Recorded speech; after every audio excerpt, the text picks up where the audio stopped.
Cette semaine à l'émission, dans notre coin, on goûte une nouvelle bière à la brasserie Wilsey en compagnie de Frédéric Lauzon.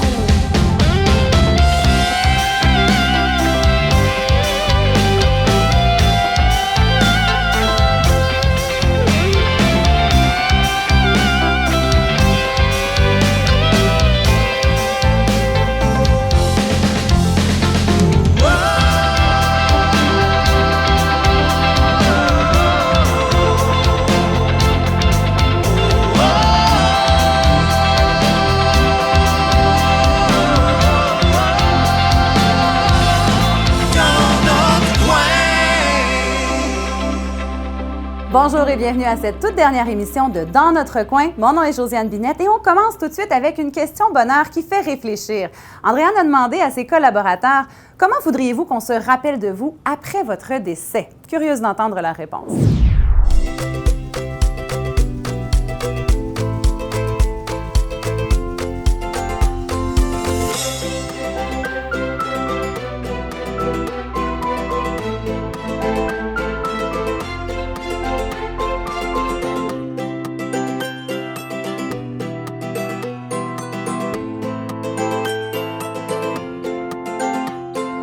J'aimerais qu'ils se rappellent de ce que ma créativité puis ma folie leur a fait vivre.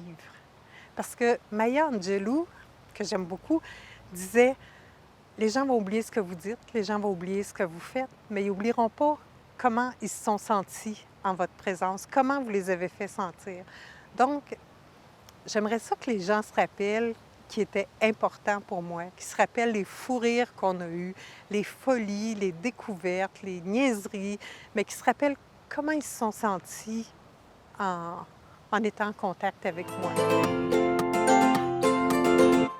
J'aimerais bien que les gens se souviennent de moi comme une personne authentique, vraie, honnête, sincère, qui vit dans la vérité.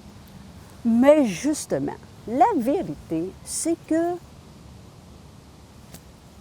ça ne me dérange pas tellement ce que le monde va penser, parce que de toute façon, tu ne peux pas plaire à tout le monde, tu sais.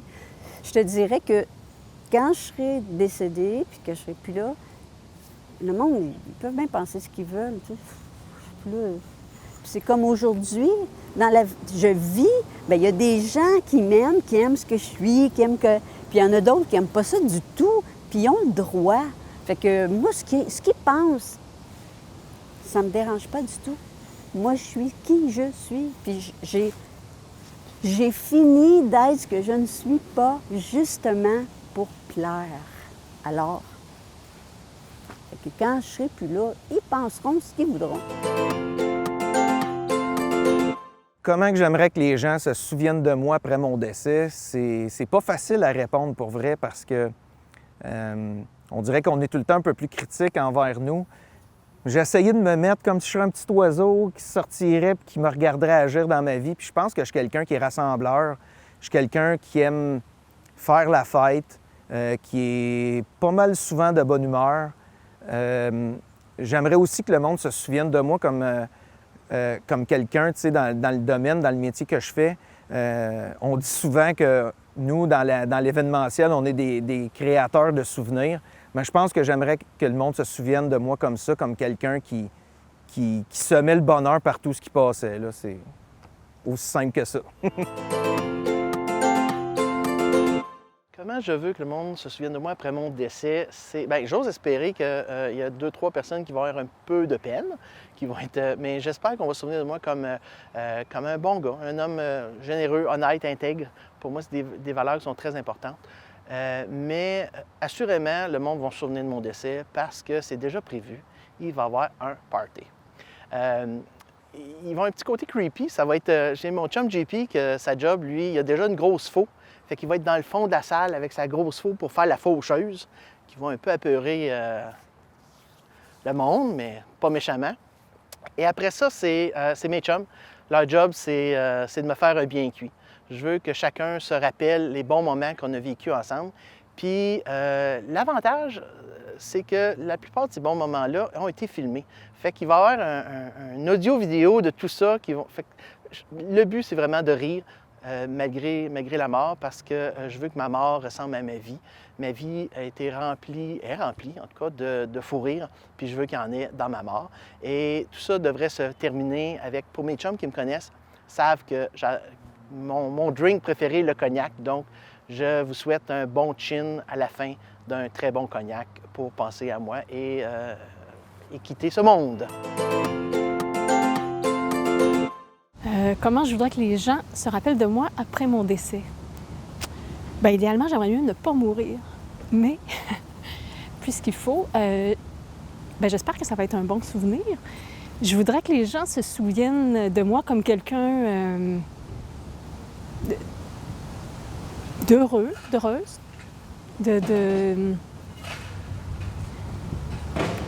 qui aura bien vécu, bien profité de la vie,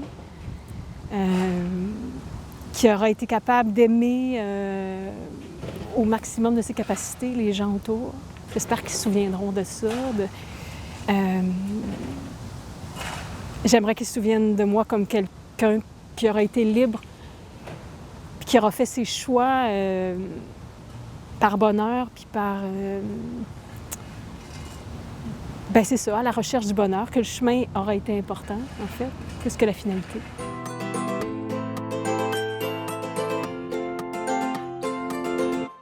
À la brasserie Wilsey, Francis et Frédéric Lauzon ont dégusté ensemble la bière, la Joe Brown. Voyons voir.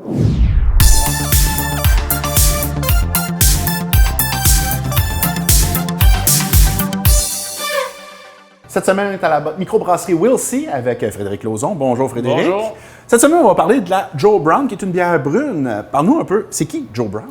Joe Brown, en fait, c'est Marie-Josée Lebrun, qui est notre employée ici. C'est elle qui s'occupe de beaucoup de choses, en fait. Elle s'occupe de l'entretien du terrain, mais aussi, c'est elle qui est notre sucrière. Donc, c'est elle qui fait notre sirop d'érable au printemps. Donc, on a voulu y faire une bière un peu en son honneur. Parce que vous le mentionniez dans une autre des chroniques, comme quoi vous utilisiez de l'eau d'érable, justement, dans vos bières. Donc, elle a une grande part à jouer dans l'élaboration de vos bières. Exactement ça. Donc, dès que l'eau d'érable arrive de notre forêt, bien, elle s'occupe du côté sucré de l'eau d'érable. Ensuite de ça, on transfère la partie de l'eau pour faire la bière dans la microbrasserie, mais elle fait partie, effectivement, du processus. Et parlons de la bière en tant que telle. C'est une brune. Comment Oui. on fait pour avoir une bière brune? Bien, une bière brune, en fait, c'est les maltes, l'orge maltée qu'on va utiliser pour y donner sa couleur. Majoritairement, on utilise quand même toujours de l'orge pâle, mais on vient ajouter quelques variétés qui sont plus proches d'une brune, ambrée. On peut y ajouter aussi des fois des variétés spéciales qui donnent des goûts différents puis des couleurs différentes, exactement. D'accord. Et votre bière brune, vous dites qu'elle est d'inspiration anglaise. Oui. C'est quoi la différence avec une brune peut-être d'inspiration plus américaine? Bien, plus américaine, en fait, c'est que nous, on s'est basé sur des recettes de l'Angleterre, mais pas cette fois-ci du sud de l'Angleterre. On est habitué à voir ces variétés qui sont plus lourdes un peu. Nous, on a été vers une inspiration qui est du nord de l'Angleterre. Donc, on va avoir une brune qui est plus pâle, pas pâle, mais plus douce, en fait, qu'une brune du sud, et plus facile à boire aussi, donc moins lourde, plus pour le printemps puis l'été. Par rapport à une brune américaine, bien, c'est souvent les houblons qui vont faire aussi la différence. Nous, on est sur des houblons qui sont anglais. D'accord. Et là, vous parliez de votre sucrière, votre Oui. Marie-Josée Lebrun qui s'occupe de l'eau d'érable. Est-ce que vous pourriez faire éventuellement une bière à l'érable? En fait, on est en train de penser à faire quelque chose à l'érable, c'est-à-dire que celle-ci, on va peut-être y ajouter une partie de sirop d'érable dedans. Donc là, cette année, c'est pas le cas. Mais l'année prochaine, on pense que pour faire l'effervescence de la bière, on ajoute du sucrose, pas du sucrose, mais du dextrose, pardon. Nous, on va peut-être essayer avec le sirop d'érable l'année prochaine. Donc, ça va donner une touche d'érable, puis ça va donner aussi toute l'effervescence qu'on veut avoir dans notre bière. Et donc, quel type de houblon utilisez-vous pour faire cette bière? Donc, on a deux houblons différents, le East Coast Golding et le Fuggold, qui sont deux houblons qui viennent de l'Angleterre. Parfait. Donc, on est rendu au temps de la dégustation. Alors, on va les goûter à celle-ci.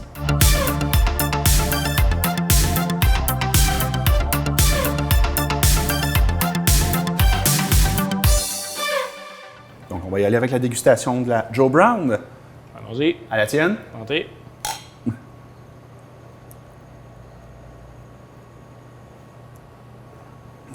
Effectivement, c'est une bière brune qui rappelle justement les bières anglaises qu'on trouve du commerce, là, peut-être comme, je ne vais pas en nommer une en particulier, mais il y en a certaines qu'on goûte, justement, que le goût rappelle beaucoup le côté anglais.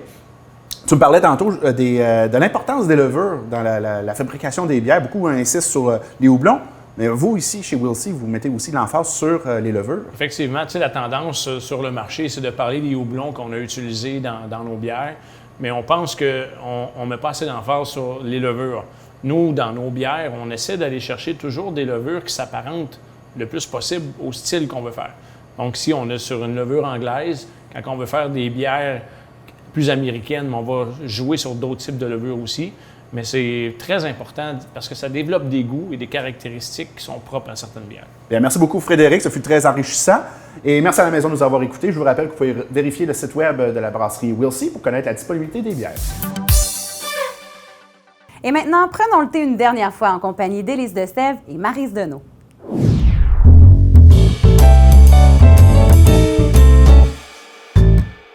Bonjour tout le monde, bienvenue à notre dernière chronique sur les thés avec notre chère sommelière en thé, Maryse Deneau, des thés d'Argenteuil. Maryse, on va découvrir une dernière tisane ou thé, là? C'est un thé. OK. C'est le Oolong. Oolong. Oui. D'accord. J'en ai apporté 2 aujourd'hui. Alors ici, c'est Goddess of Mercy. Ouh, alors, une fois... déesse de la merci. D'accord. Une fois infusé... Rien de moins. Une fois infusé, ça a vraiment un goût végétal. Et l'autre, c'est une petite surprise. Mais avant tout, on va parler, c'est quoi du Oolong? Oui, c'est ça. Exact. C'est quoi? Le Oolong, c'est un thé vert qui est semi-oxydé. OK. Alors, c'est son traitement qui est fait comme ça. En passant, Oolong, est-ce que tu sais qu'est-ce que ça veut dire? Mais j'allais te le demander, justement. Si c'est un thé vert qui n'est pas tout à fait noir, pourquoi on l'appelle Oolong? Mais Oolong, premièrement, ça veut dire, selon une légende chinoise, ça veut dire dragon noir. Ah. Concernant la légende, ça sera dans une autre histoire. Oui, probablement. Alors, le Oolong a vraiment un traitement différent, vraiment c'est une catégorie de thé. Mais celui-là, pourquoi tu dis que c'est une surprise? C'est une surprise, c'est parce que c'est un thé Oolong spécial avec un petit goût vraiment distinct. Alors, je te dis pas qu'est-ce que c'est, ça va être à découvrir. Mais est-ce que je peux sentir? Absolument. Oh wow! Ça sent un gâteau. Je dirais même que ça sent la barbe à papa. Oh. Ça sent vraiment sucré. My God, attends une minute. Est-ce que c'est quelque chose qu'on va rajouter là-dedans? Non, il y a quand même une petite senteur sucrée. Ah, ben là, je veux goûter. Je veux goûter à ça. Là, on doit dire que tu as enlevé des feuilles. Oui. Parce que ça absorbe l'eau? Oui. Lorsqu'on a préparé l'infusion, la feuille a absorbé beaucoup l'eau. Alors, j'ai ôté quelques feuilles qu'on puisse voir la couleur du thé. OK. Et aussi pour le goût, pour pas que l'amertume s'installe. OK. Alors, qu'est-ce que tu en penses de ce verre? Hein? C'est un beau vert clair. Mm-hmm. Oui. Alors, je te passe ta tasse. J'ai hâte de goûter à ça. Ah, vraiment, ça sent sucré. Je t'attends. OK. Alors, tchim!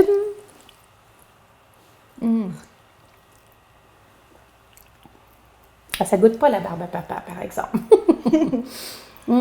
Mais c'est vraiment... c'est particulier comme... On a une première note végétale. Oui. Et par la suite, quand on prend le temps, est-ce que tu goûtes un petit goût comme de lait crémeux? Oui, crémeux, mais vraiment sucré sans que ce soit sucré. C'est drôle à dire. C'est comme sucré, mais c'est pas sucré. Je dis, ça sent la barbe à papa. C'est vraiment drôle. Ah, c'est spécial. Mais là, ça, on ne prend pas ça le soir. Il y a de la théine Il y a de la là-dedans. théine à l'intérieur. OK. oui. Bon, fait que le meilleur temps, c'est plus le matin, début d'après-midi. Exactement. Encore là, ça dépend des gens. Il y a des gens qui vont... La théine ne les dérangeront pas. Non, Donc, c'est ça. ne dérangera pas Ah, mais le c'est vraiment sommeil. spécial. C'est Petit, ça. petit dessert de midi, moi, je dirais. C'est sucré. Hey, Maryse, c'est notre dernière. Déjà? Vraiment. Ça a passé tellement vite. Écoute, je te remercie vraiment beaucoup pour tous tes conseils, tout ce que tu m'as fait découvrir. Moi, je pensais que je connaissais l'été, puis finalement, j'étais plus tisane. J'ai découvert plein de choses. Et peut-être qu'on va faire d'autres chroniques. Avec plaisir. Dans un avenir lointain, peut-être, proche, on ne sait pas. En tout cas, je te dis so long.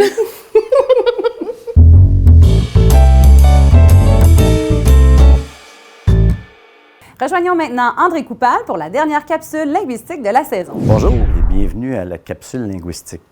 Mon nom est André Coupal. Je ne suis pas linguiste ni professeur. Je suis juste quelqu'un qui s'intéresse à la langue française. On a des belles images au Québec, des belles expressions. Et je m'intéresse à découvrir d'où elles viennent. Alors, j'ai fait un petit peu de recherche et je vais partager ça avec vous. C'est une capsule sans prétention. Il y a beaucoup de choses qui sont conditionnelles parce qu'il y a beaucoup d'explications. Et c'est parfois difficile de savoir qu'est-ce qui est juste et qu'est-ce qui est faux.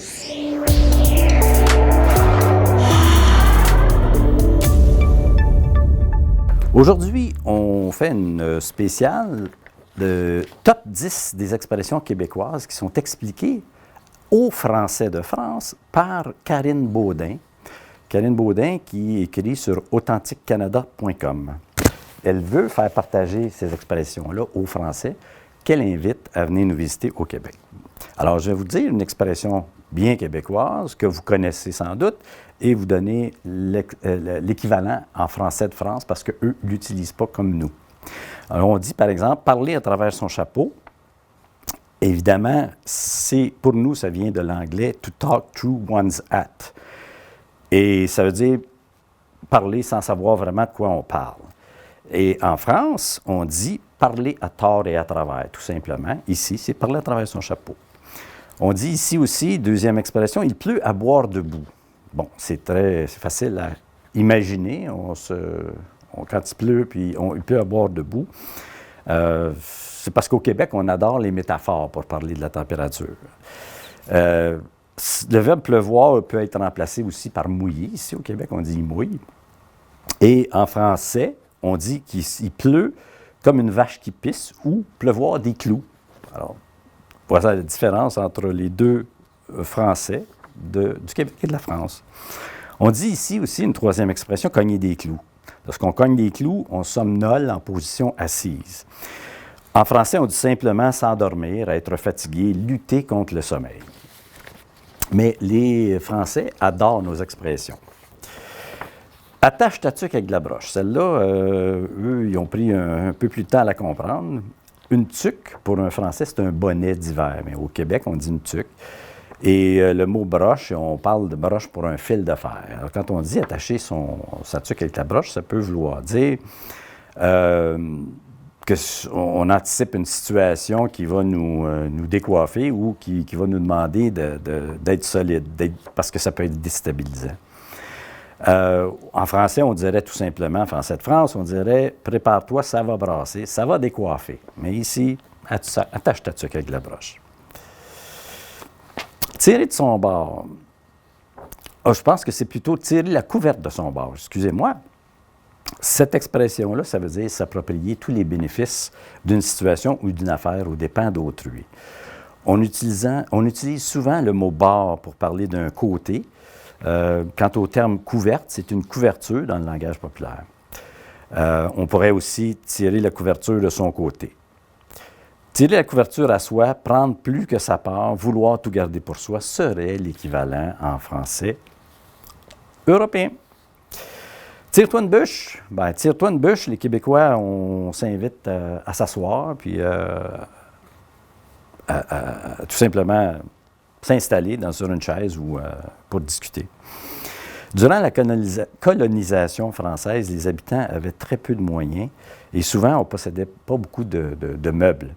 bien souvent, les chaises, c'était que des bouts de troncs d'arbres, des bûches et tout ça. Alors, comme on a beaucoup de la jasette, on se réunissait, on disait, tiens-toi une bûche, parce qu'on va s'asseoir et on va jaser. En français, on dit tout simplement, assieds-toi, prends une chaise. Se faire passer un sapin, on en a déjà parlé. C'est quelqu'un qui se fait avoir parce qu'à Noël, on utilise un sapin baumier, mais le sapin baumier, c'était pas un bon bois. Donc, quelqu'un qui se faisait passer un sapin pour de l'épinette, il se faisait avoir. En France, on dit tout simplement se faire rouler dans la farine, se faire avoir. 8e expression, tomber en amour. Ça, c'est tiré exactement de l'anglais fall in love. Chez nous, on tombe en amour avant d'être en amour. Et les Français, quand ils entendent ça, ils sont toujours un peu surpris. Et eux, ils vont tout simplement dire être soudainement amoureux quand on dit que nous, on tombe en amour. Se calmer le pompon.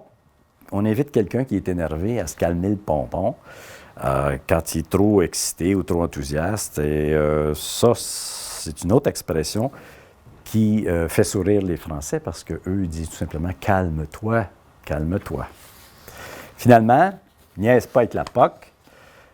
Au Québec, la province du hockey, la POC, c'est la rondelle. Cette expression, c'est un joueur qui ne sait pas quoi faire avec la rondelle. On lui dit, bien, niaise pas avec la POC. Ça veut dire,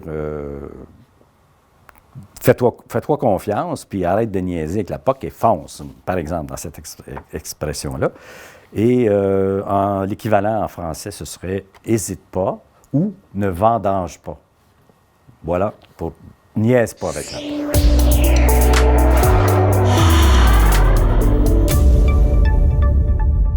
Si on vous demande un jour ce que signifie lurette, n'hésitez surtout pas à répondre que vous ne le savez pas. Vous ne paraîtrez pas ridicule. C'est un mot qui n'existe pas. En effet, personne ne sait d'où ça vient. La meilleure explication, c'est qu'au 19e siècle, on avait le mot « heurette » qui voulait dire une petite heure. On disait il va être là dans une belle heurette. Et avec le temps, belle heurette est devenue belle lurette. Puis quand on dit « il y a belle lurette », ça veut dire que ça fait un bon moment. Mais ça fait un bon moment que je l'attends, ça fait une belle heurette que je l'attends. Donc, c'est ça, l'origine de belle lurette. Et ne cherchez pas le mot lurette, ça n'existe pas. Vous avez déjà fait quelque chose en vous disant « j'ai fait ça les doigts dans le nez ». Ça veut dire que c'était très facile. L'expression apparemment nous vient de 1912. C'était dans le jargon des courses de chevaux. Il y avait un jockey qui avait eu une course tellement facile que quelqu'un qui avait dit qu'il avait fait la course les doigts dans le nez. Tout simplement, ça vient de là, 1912. Ne pas être dans son assiette. Est-ce que vous êtes dans votre assiette, vous n'êtes pas dans votre assiette? D'où vient l'expression de ne pas être dans son assiette? Contrairement à ce qu'on peut penser, on ne parle pas ici de l'assiette pour manger, une assiette qu'on a à table. Au contraire, on parle de la position l'assiette. La position l'assiette est bien connue par les pilotes en aviation parce que c'est un des cadrans où on essaie de maintenir l'assiette, ça veut dire de maintenir l'avion tout droit, de niveau. On utilisait aussi cette expression-là pour les cavaliers qui montaient à cheval. On disait qu'ils gardaient l'assiette, c'est-à-dire qu'ils restaient droits et ils ne penchaient pas d'un bord et de l'autre. Quand on n'est pas dans notre assiette, on n'est pas de niveau, ça ne file pas, il y a quelque chose qui est de travers.